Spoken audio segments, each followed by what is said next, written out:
Hola a todos, en este video voy a hablar acerca de los campos electromagnéticos estáticos en medios conductivos, los cuales son el fundamento físico de los métodos geofísicos eléctricos, resistividad de corriente continua, también conocido como DC, Direct Current, y de polarización inducida, IP.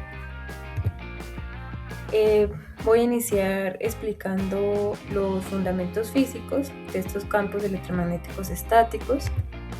Luego voy a mostrar diferentes visualizaciones de cómo se generan estos campos. Luego, ya enfocándonos un poco más en el método geofísico, voy a explicar cómo se miden estos datos en campo, cómo se pueden ver estos datos observados. Y finalmente voy a mostrar un caso de estudio de aplicación donde utilizaron estos dos métodos de manera simultánea. Los campos electromagnéticos estáticos se obtienen a partir de una aproximación de las leyes de Maxwell. Entonces, primero voy a explicar de manera sencilla en qué consisten cada una de estas leyes. Empezando con la ley de Gauss de electricidad, esta nos dice que las cargas eléctricas son fuentes o sumideros de campo eléctrico. Si las cargas son positivas, como se muestra aquí en esta figura esquemática, estas cargas son fuente de campo eléctrico que están representados por estas líneas de color naranja. Y por el contrario, si fueran negativas, serían sumideros de campo eléctrico, es decir, las líneas de campo eléctrico estarían apuntando hacia estas cargas negativas. Y por eso es que la ecuación nos dice que la divergencia del desplazamiento eléctrico es igual a la carga. Por otro lado, la ley de Gauss, pero ahora de magnetismo, a lo contrario de la ley de Gauss de electricidad, esta nos dice que no hay fuentes ni sumideros de campo eléctrico. ¿Por qué? Porque no existen cargas magnéticas, como si existen las cargas eléctricas. Lo que genera campo magnético son los dipolos magnéticos, por ejemplo, un imán. Y por eso es que la ecuación nos dice que la divergencia del campo magnético es igual a cero. Bueno, la ley de Faraday nos dice que un campo magnético cambiante en el tiempo, que aquí está pues representado con estas líneas verdes, si pueden observar, como decíamos aquí en la ley de Gauss magnetismo, lo está generando un dipolo magnético, un imán. Entonces, Faraday nos dice que si el campo magnético cambia en el tiempo, este genera un campo eléctrico cerrado, circular cerrado. Y aquí con la ecuación, el rotacional del campo eléctrico es igual a la derivada temporal del campo magnético. Y finalmente, la ley de Ampère nos dice que un campo eléctrico, ahora es lo contrario, un campo eléctrico cambiando en el tiempo o carga moviéndose generan un campo magnético circular cerrado, que serían estas líneas de color verde. Y en la ecuación matemática es el rotacional del campo magnético, que bueno, el campo magnético es B, pero B es igual a la permeabilidad magnética, que es μ0 por el campo H magnético.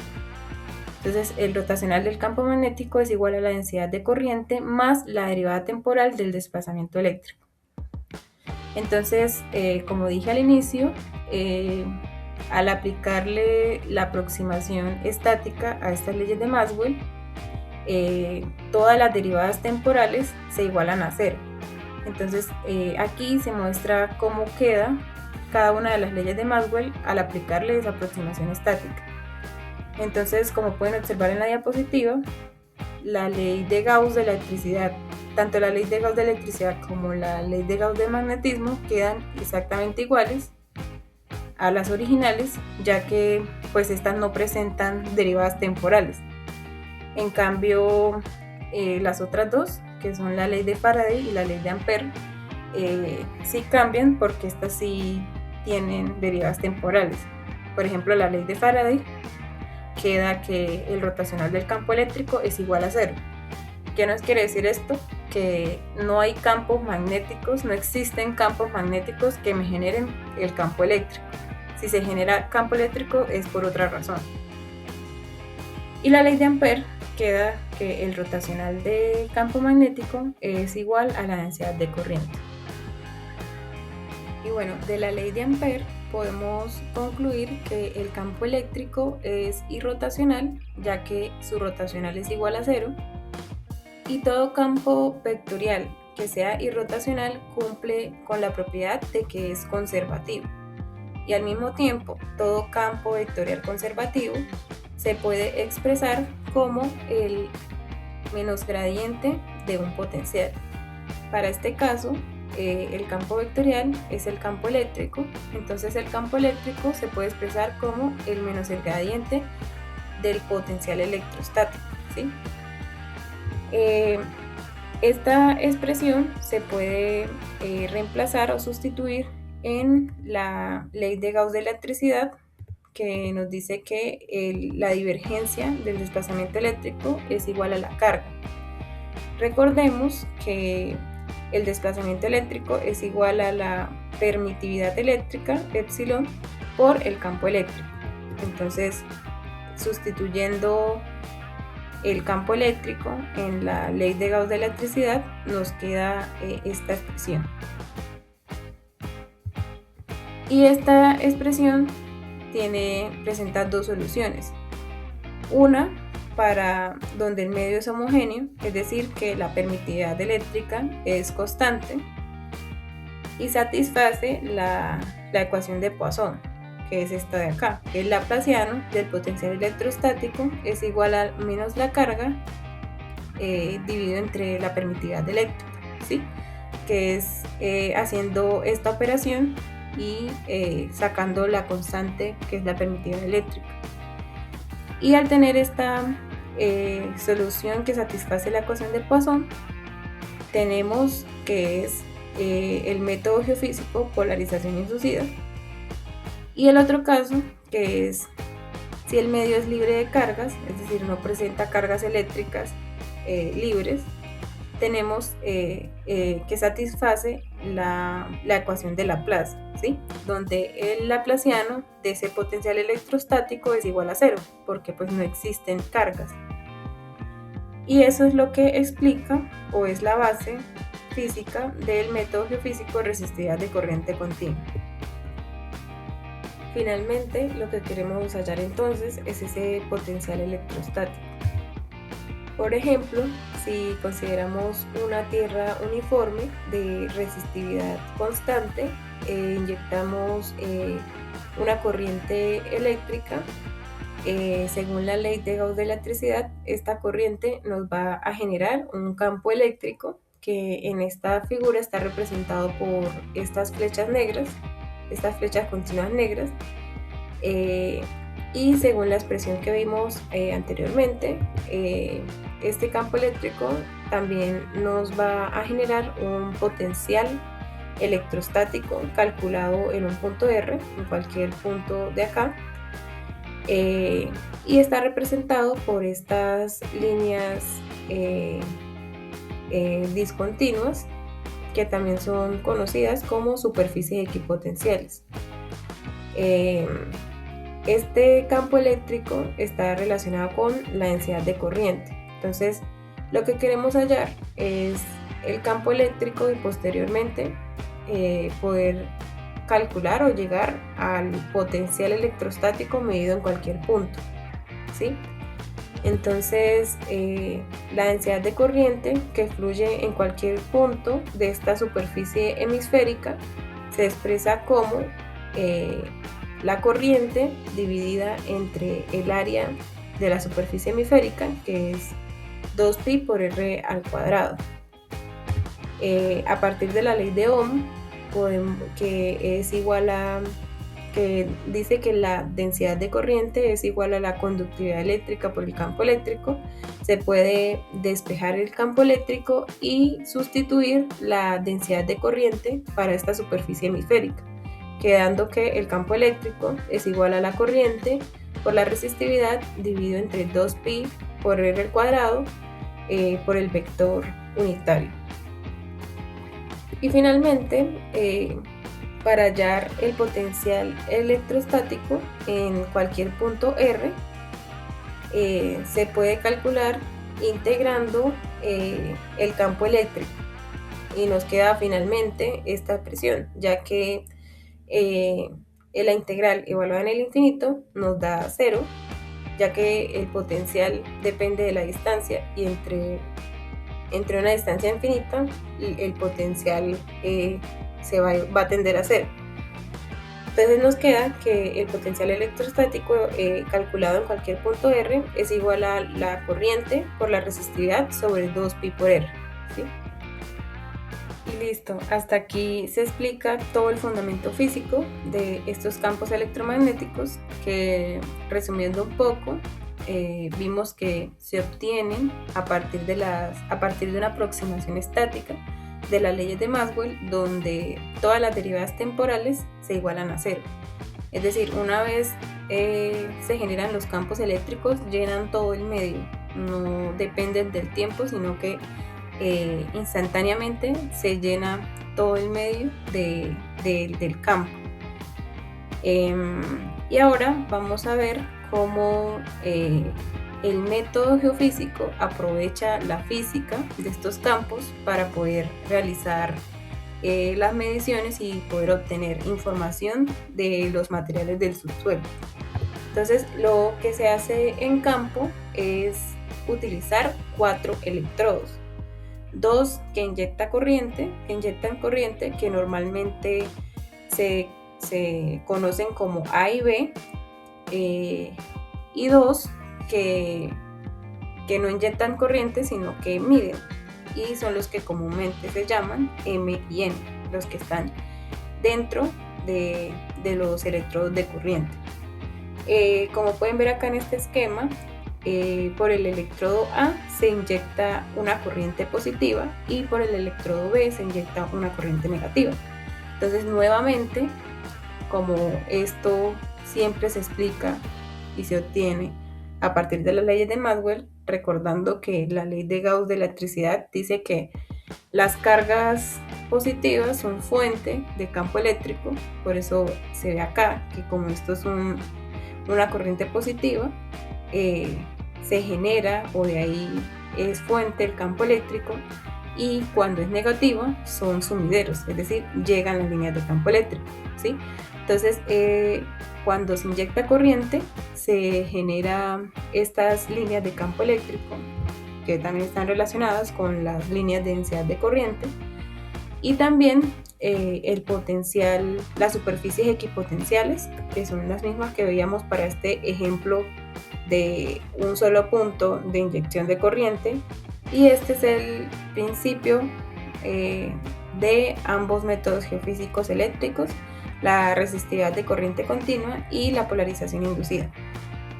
Pero más adelante explicaré la diferencia que tienen estos dos métodos, pero los dos lo que hacen es medir la diferencia de potencial o el voltaje en los electrodos M y N, que se generan en los electrodos M y N. Entonces, para medir ese voltaje o esa diferencia de potencial, lo que se hace es calcular el potencial con la expresión que vimos acá, con la expresión a la que llegamos acá. Entonces, el potencial en el punto M, que sería el potencial generado por la corriente inyectada en A más la corriente inyectada en B, que nos queda de esta forma, negativo, porque en el electrodo B se está inyectando corriente negativa, y se calcula el potencial en el electrodo N sentido por la corriente de A y la corriente de B, igualmente como el potencial en M. Luego se calcula su diferencia, la diferencia de potencial en N y en M, donde nos queda esta expresión. Y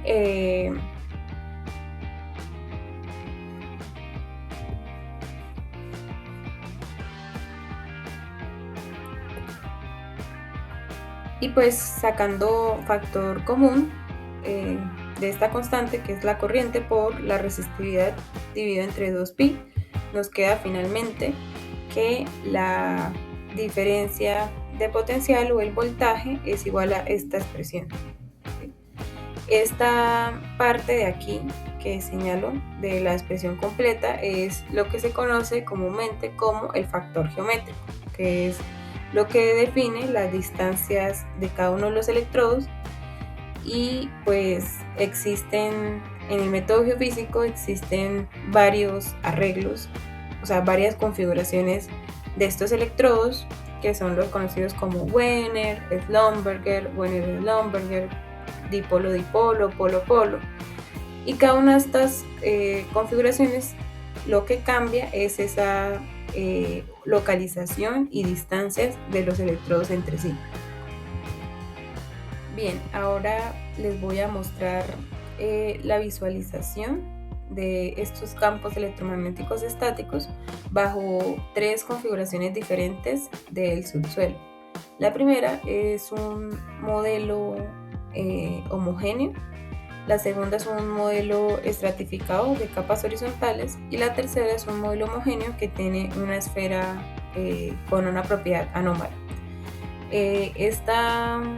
Esta visualización de los campos se realizó en la biblioteca SIMPEC de Python, que sirve para el modelamiento e inversión de datos geofísicos. Pues además también en esta biblioteca de Python se incluyen las funciones, todas estas ecuaciones físicas para poder ver cómo se propagan los campos. Entonces este es el primer escenario del subsuelo, donde es un modelo homogéneo de conductividad eléctrica de aproximadamente 10 a la menos 2. Y acá en rojo se pueden observar los pares de electrodos AB y MN. Esta es la visualización del campo de densidad de corriente J. Los colores representan la intensidad de ese campo de densidad de corriente, donde es mayor, donde se sitúan los electrodos de corriente y pues va disminuyendo en profundidad. Y acá en color negro se observan las flechas, las líneas de densidad de corriente. De igual forma, parten del electrodo con corriente positiva y llegan al electrodo con corriente negativa. Y pues estas líneas de campo de densidad de corriente se pueden ver que en este medio homogéneo pues son lineales, son constantes, no tienen ninguna afectación, ninguna distorsión.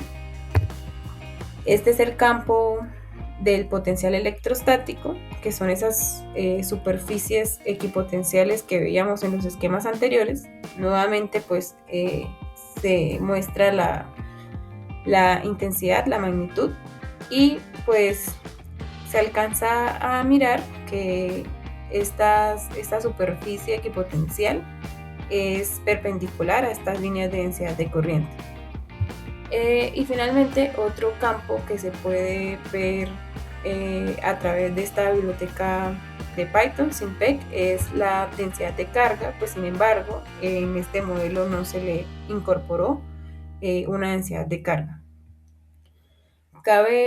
Es muy importante resaltar que estos campos electromagnéticos se comportan de la misma forma, se propagan y se generan de la misma forma para los dos métodos, tanto de resistividad de corriente continua como para polarización inducida. Por eso solamente voy a mostrar los 3 escenarios, pero es el mismo comportamiento para los dos métodos. Continuando con el segundo escenario, que es el modelo de capas estratificado, ya que pues tiene diferentes valores de conductividad eléctrica. Este es el campo de densidad de corriente, que a diferencia del anterior, que era todo continua, casi ya se puede ver esa diferencia tanto en magnitud como en la continuidad de las líneas por esas interfaces entre capa y capa del subsuelo. Sí, acá se puede ver que en la primera capa, que tiene conductividad eléctrica alta, también se genera una densidad de corriente alta, y cuando hay una conductividad eléctrica baja, pues la densidad de corriente también disminuye. Y acá se ve cómo esas líneas de densidad de corriente se refractan, como que cambian al pasar de una capa a otra. El potencial electrostático pues también cambia. Vemos que se atenúa en la segunda capa, en la interfaz de la segunda y tercera capa, y nuevamente la densidad de carga pues no cambia. Y finalmente, este es el tercer escenario del modelo homogéneo con una esfera anómala, que en este caso es resistiva, es decir, tiene baja conductividad. Este es el campo de densidad de corriente, que aquí pues se ve muy claramente el cambio cuando los campos están en esa esfera resistiva. Se puede ver que como la esfera es resistiva, pues baja el valor de ese campo de densidad de corriente, y también a su vez las líneas, las flechas. Este es el potencial electrostático, que es muy similar al comportamiento que veíamos para el caso homogéneo. Y nuevamente la densidad de carga, que no cambia. Haciendo otra pausa hasta aquí, ya vimos todos los fundamentos físicos de estos campos electromagnéticos estáticos y los visualizamos bajo diferentes configuraciones del subsuelo. Ahora vamos a ver qué es lo que se registra para el método de resistividad de corriente continua y para el método de polarización inducida. Entonces, como les mencionaba anteriormente, ambos métodos miden la diferencia potencial. Pero lo que los hace diferente es que en uno se mide cuando la corriente está prendida, que es para la resistividad de corriente continua, y en polarización inducida se mide cuando la corriente se apaga. Entonces, de manera general, para los dos métodos, la corriente se inyecta con una forma de onda cuadrada, así como se ve en este esquema, y lo que se hace es que se activa durante unos segundos, se desactiva y luego se activa con una polarización invertida, así como se ve acá. Esto con el fin de evitar potenciales espontáneos y ciertos errores en los datos de medición. Pero como pueden ver, tanto para resistividad de corriente continua, que normalmente es cuando no hay carga, como veíamos al principio, tanto para polarización inducida, que es cuando existe carga, o sea, hay cargas distribuidas en el medio, la forma de onda de la corriente que se inyecta pues es la misma, tiene el mismo principio, una onda cuadrada que se activa, se desactiva por varios segundos y luego se activa con una polaridad invertida. Lo que cambia, como dije al principio, de esa diapositiva, es que en resistividad de corriente continua se mide siempre que la corriente está prendida. Por el contrario, en polarización inducida se mide esa diferencia de potencial o ese voltaje cuando la corriente se apaga, es decir, considerando esto como el cero de corriente. Entonces aquí se activa, se desactiva y acá es donde se mide. Entonces, como la corriente se desactiva, se ve un decaimiento de ese potencial que se mide, de ese voltaje que se mide. Por eso se ve acá como una curva exponencial. Y lo mismo cuando se vuelve a activar, se invierte la polaridad, se desactiva. Aquí, en este momento, es en el que se mide, ¿sí? Entonces, luego de tomar esas mediciones de diferencia potencial en cada uno de los métodos, para la resistividad de corriente continua se calcula comúnmente algo que se conoce como la resistividad aparente, que se obtiene a partir de la diferencia potencial dividida entre la corriente por ese factor geométrico, que es la localización y distancia de los electrodos, Y para la polarización inducida se calcula la polarizabilidad aparente o la cargabilidad aparente. Si es polarizabilidad aparente, se tiene en cuenta el voltaje medido cuando la corriente se apaga dividido entre el voltaje medido cuando la corriente está encendida. Y en términos de cargabilidad aparente es 1 sobre el voltaje medido cuando la corriente está prendida por la integral de el tiempo 1, que es el tiempo de corriente activa, al tiempo 2, que es el tiempo de corriente inactiva, del voltaje cuando la corriente está apagada en el tiempo. Ahora que ya sabemos cuál es el dato, las unidades del dato que obtenemos en cada uno de los métodos, voy a mostrarles el modelamiento que se realizó para las 3 diferentes configuraciones del subsuelo, pero ahora sí va a cambiar. Ahora sí va a ser la propagación del campo era la misma para los 2 métodos porque son los mismos campos físicos, pero lo que sí cambia es la medida, ¿sí? Que es la forma en que se mide esa diferencia potencial. Entonces, estos son los datos observados, los datos obtenidos para el método de resistividad de corriente continua. Nuevamente se realizó en la biblioteca CIPEC de Python. Este es para el modelo homogéneo, que se ve que la curva es casi constante, ya que el modelo es homogéneo. Acá, cuando el modelo es estratificado con capas horizontales, se ve que la resistividad aumenta a medida que el AB medios aumenta. Y esta es la respuesta del modelo homogéneo con la esfera resistiva, que es muy parecida a la del modelo homogéneo, solamente cambia un poco en la medición del AB medios igual a 180, que es un poco, la resistividad aparente es un poco más alta que en la del modelo homogéneo. Estos son los datos observados para el método de polarización inducida. Acá, como lo que se quiere obtener o conocer es cómo es la cargabilidad de los materiales del subsuelo, pues además de añadirle la propiedad de conductividad eléctrica a los modelos, se le tiene que añadir la cargabilidad intrínseca, que es la propiedad para el caso del método de polarización inducida. Sí, es exactamente la misma configuración del subsuelo, pero adicionalmente se le añade esa otra propiedad física, que es la cargabilidad intrínseca. Entonces, acá los rangos variaron entre 0 a 0.3 voltios sobre voltios. Esas son las unidades de la cargabilidad intrínseca. Para el modelo homogéneo se puso el máximo valor de cargabilidad intrínseca.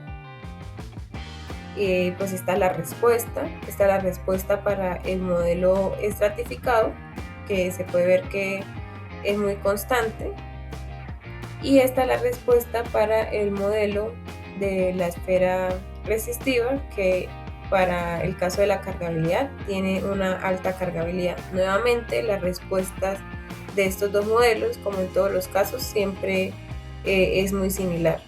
Y ya para finalizar la presentación, voy a mostrarles un caso de estudio muy interesante donde utilizaron los 2 métodos, el de resistividad de corriente continua y de polarización inducida, para delimitar zonas de mineralización potencial de oro en una zona de África.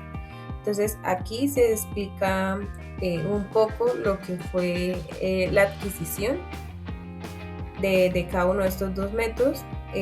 Aquí en esta figura se muestra que utilizaron 10 perfiles de 300 metros de longitud cada uno, con una separación de líneas de 15 metros y un espaciado en cada uno de los electrodos de 7.5 metros. Entonces, con esa configuración de arreglo, pudieron alcanzar una profundidad de investigación de aproximadamente 37.4 metros.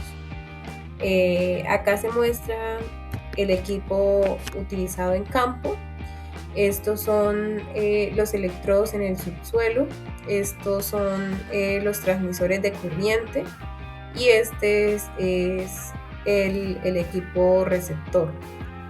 En otros detalles de esa configuración que utilizaron para la adquisición, recordando lo que vimos, que para ambos métodos lo que se inyecta es una forma de onda cuadrada de corriente que se enciende y se apaga durante varios segundos. Entonces acá ellos utilizaron una forma de onda de encendido y apagado de 2 segundos, es decir, apagaban y prendían la corriente en el transmisor cada 2 segundos.